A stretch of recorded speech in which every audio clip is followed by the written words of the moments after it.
Fala pessoal, tudo bem?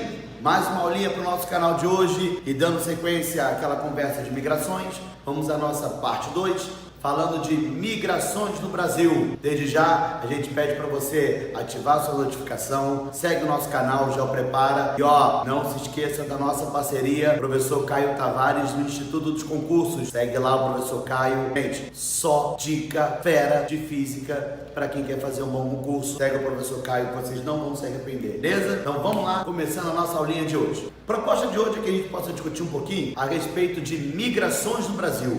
Tema bom também, né? A gente está acompanhando aí muitas mudanças associadas à questão dos movimentos migratórios. Tá bom? No vídeo anterior, nós já fizemos uma abordagem inicial, dando para você ali características como a diferença de emigração para imigração, correto? A definição de refugiado, onde o indivíduo ele tem a necessidade de sobrevivência, então ele acaba fugindo do ambiente hostil onde ele se encontra. Bom, então fique atento a isso, diferente do imigrante. O imigrante normalmente ele tem uma opção para que ele possa buscar uma melhor condição de vida, ele tem uma opção migrando para uma área urbana, para uma área, uma dinâmica diferente. Beleza? Então são pontos essenciais que vamos utilizar também na aula de migrações do território brasileiro. De antemão, a gente pede o seguinte, olha só, esse mapinha que tá aqui foi feito no olho, hein? Então não repara muito não, tá? Mapinha do Brasil do GEL, prepara! Olha só, vamos começar, vamos ser bem direto, até porque a gente tem que ganhar tempo para podermos fazer uma boa prova. Dividimos em dois momentos. Vamos falar primeiro das migrações externas que ocorreram no Brasil, destacando-se a chegada de imigrantes ao nosso território, e no próximo item falaremos das migrações internas no nosso território. Valeu? Então vamos ficar atento, começamos com migrações externas. Para falar de migrações externas, primeiro item, período colonial. Por que período colonial, meus amigos? Ao falar de período colonial, já que aqui é a chegada de colonizadores. Se temos a chegada de colonizadores, claro que chamamos atenção, primeiramente para a ocupação da região nordeste do Brasil. Destaque na chegada de portugueses. Vamos lembrar que durante o período colonial, o Brasil também teve invasão holandesa, o Brasil teve invasão francesa, ali no Rio de Janeiro, no nordeste brasileiro. Chama atenção a chegada, principalmente de portugueses, durante esse período colonial. Claro que temos Salvador como a nossa primeira capital e temos a chegada de africanos escravizados, beleza? Então a migração forçada de escravos, a migração de colonizadores marcou esse nosso período colonial. Claro, vai marcar a grande miscigenação da população brasileira. Lembre-se que uma das nossas características, a nossa identidade nacional, ela é marcada, ela é pautada por uma forte miscigenação de grupos indígenas, africanos e europeus que aqui chegaram durante o período colonial. Tranquilo nessa parte? Um dado histórico que não é tão bom de se falar, mas infelizmente tivemos na história, é que esse país foi um dos países do mundo, falando de Brasil, que mais recebeu mão de obra escrava. O Brasil foi um dos países do planeta que mais teve escravo ao longo da sua história. Esse é um dado triste, para um país que infelizmente nos dias de hoje ainda persiste com práticas de racismo, de discriminação que não cabem mais na nossa sociedade. É bom deixar isso bem claro, Sempre reforçar a ideia de que não existe mais espaço para racismo, para discriminação. Que isso fique claro para a gente. Já no século XIX, você tem ali a chegada da família real, 1808, juntamente com a família real, a corte portuguesa, a abertura dos portos das nações amigas, grupos de europeus chegando ao Brasil. Destaque, por exemplo, aos suíços, quando chegaram aqui no Brasil, vão fundar em 1818 a cidade de Nova Friburgo, seria um grande exemplo para isso. Então, a partir do século XIX, até ali 1822, você tem a chegada de portugueses, colonizadores, mas também já passamos a ter a chegada de imigrantes europeus. Bom, vários grupos de imigrantes passam a chegar no Brasil já no início do século XIX. Após 1850, a data 1850, Lei Eusébio de Queiroz, após, ali a partir da segunda metade do século XIX. Isso é um ponto bom da gente observar em migrações, porque a partir da Lei Eusébio proíbe o tráfico intercontinental de escravos. A partir daquele momento, passamos a ter um fluxo muito mais intenso de imigrantes europeus ao Brasil, visto que está proibido o tráfico, os latifundiários, principalmente no Brasil, vão buscar essa mão de obra fora do território brasileiro. Então, muitos vão trazer essa mão de obra da Europa, principalmente para Portugal, Itália, Espanha, grupos que chegaram em grande escala aqui no Brasil. E isso resulta em outro cenário aqui. Além da miscigenação, que ela é dos itens que pautam a nossa identidade, outro fato que não podemos deixar de comentar é a tendência de branqueamento da população brasileira. Nesse período do final do século XIX ao início do século XX, nós tivemos uma entrada maciça de europeus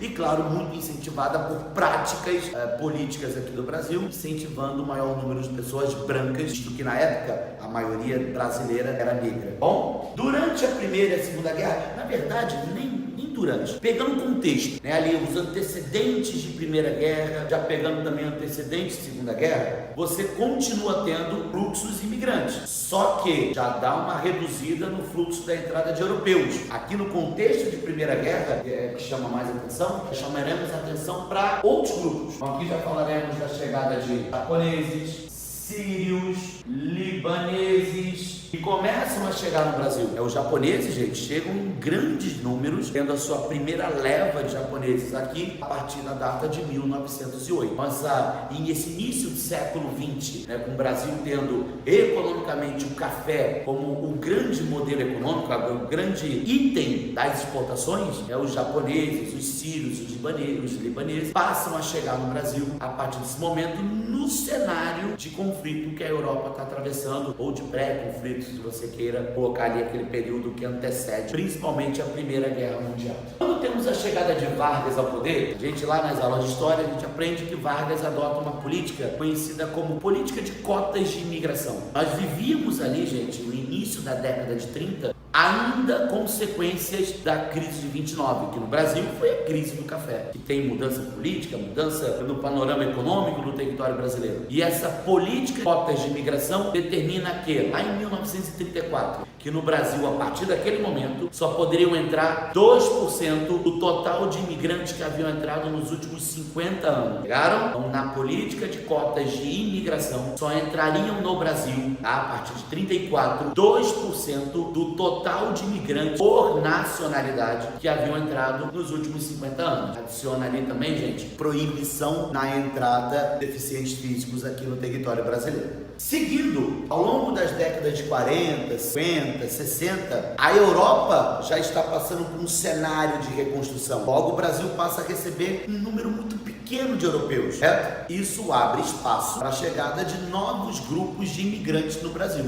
E esses grupos serão chineses, coreanos, angolanos, bolivianos, passarão a entrar no Brasil a partir dessa segunda metade do século XX. Mas quando chegamos em 1980, 1990, por que 80? A gente destaca ali a década de 80. É o destaque negativo que nós temos economicamente. É o cenário da década perdida, da década morta. A década de 80 é marcada por uma hiperinflação, por um aumento da pobreza, da miséria, de um forte êxodo rural aqui crescente no Brasil, do aumento da pobreza das áreas urbanas, da expansão das áreas periféricas, sem infraestrutura. Então, tudo isso crescente de maneira desordenada acabou impulsionando um movimento contrário ao que você acabou de acompanhar aqui. Desde o período colonial, você observou o Brasil como um país atrativo à chegada dos imigrantes. E a partir dos anos 80, o fluxo se inverte. O Brasil, a partir dos anos 80, passa a ter uma grande saída de brasileiros em busca de outras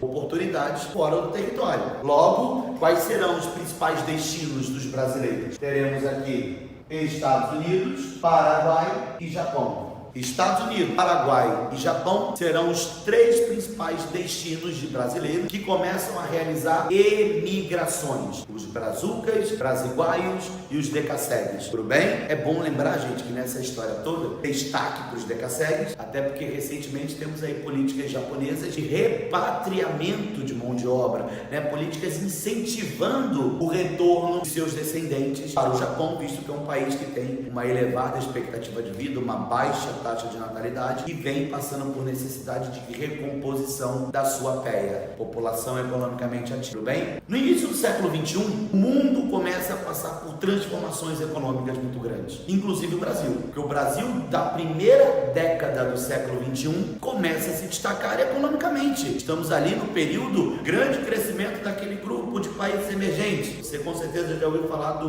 BRICS: Brasil, Rússia, Índia, China e África do Sul. É um momento de instabilidade econômica vivida nas grandes potências hegemônicas e crescimento acelerado daquelas potências emergentes. O Brasil apresenta isso, e por apresentar, o Brasil começa a viver uma migração de retorno. Muitos brasileiros começaram a retornar para o Brasil, claro, atraídos pelo ambiente, pela dinâmica econômica presentes a partir daquele momento, beleza? Então isso aqui, gente, seria um apanhado geral, rapidinho, para que a gente pudesse lembrar de migrações externas no Brasil. Agora, migrações internas, isso aí é um ponto importante, tem que ficar muito ligado nisso. Nessas migrações internas, vamos lá para o período colonial. Muito pouco. Período colonial temos ali, até porque as regiões eram regiões isoladas economicamente falando, você não tinha tanta integração, principalmente a partir dos modais, então você teve nesse período colonial internamente no Brasil poucos movimentos migratórios. Eu chamaria atenção para um, chamaria atenção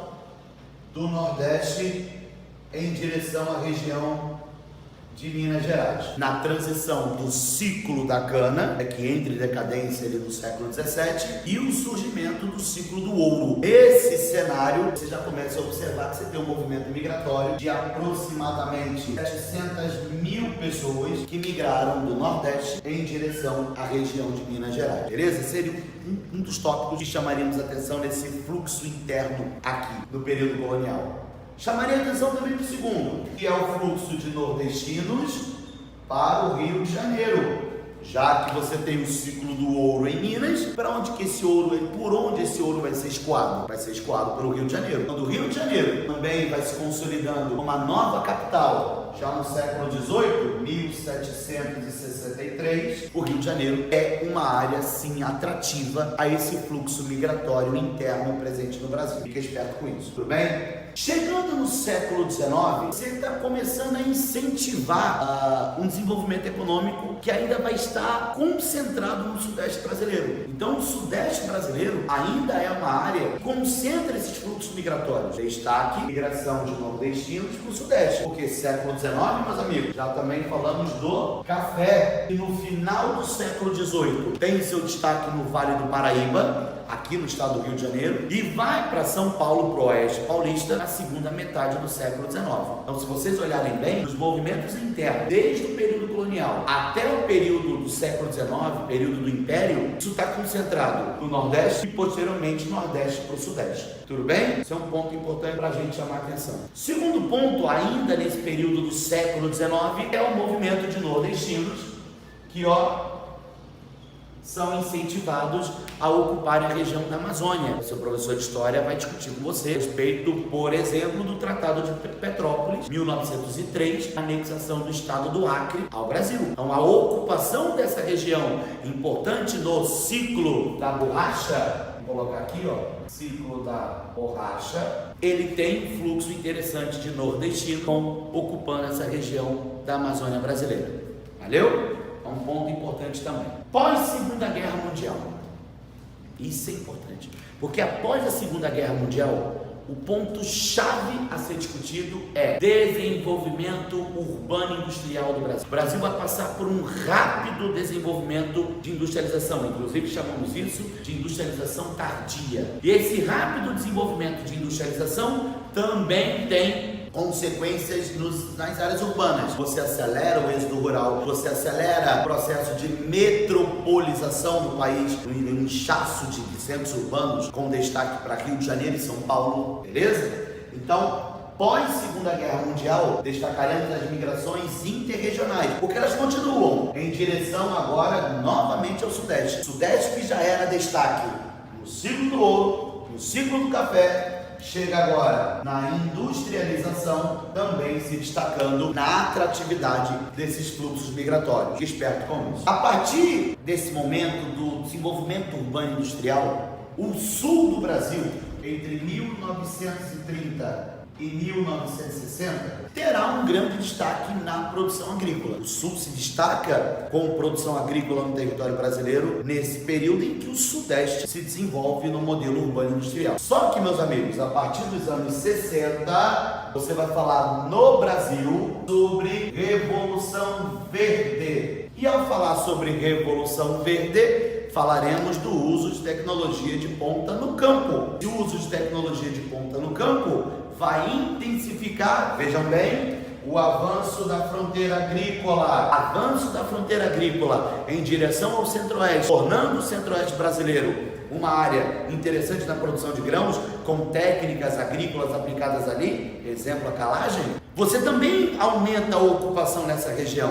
E vão passar a existir fluxos migratórios para essa área. Lembrando também, no contexto da Revolução, eu tenho a construção de Brasília. Então, a construção de Brasília, associada à Revolução Verde, já começa a chamar a atenção para uma ocupação do interior do território. Então, estamos vivendo um outro fluxo migratório a partir da década de 60, 70, que é o fluxo associado à Revolução Verde, essa mecanização existente no campo, na faixa do interior do território. Além disso, não é só o centro-oeste, a ocupação na Amazônia, ela se intensifica. Lembre-se que a partir dessa segunda metade do século XX, existem vários programas, várias ações governamentais que serão desenvolvidas para integrar a Amazônia brasileira, integrar o centro-oeste brasileiro às demais regiões. E aí, meus amigos, você está falando da Sudã, que é constituída na década de 60, Superintendência de Desenvolvimento da Amazônia. Você fala do PIN, Plano de Integração Nacional, com construção de rodovias para a integração da Amazônia com o centro-oeste e com as demais regiões, como é o caso da Transamazônica,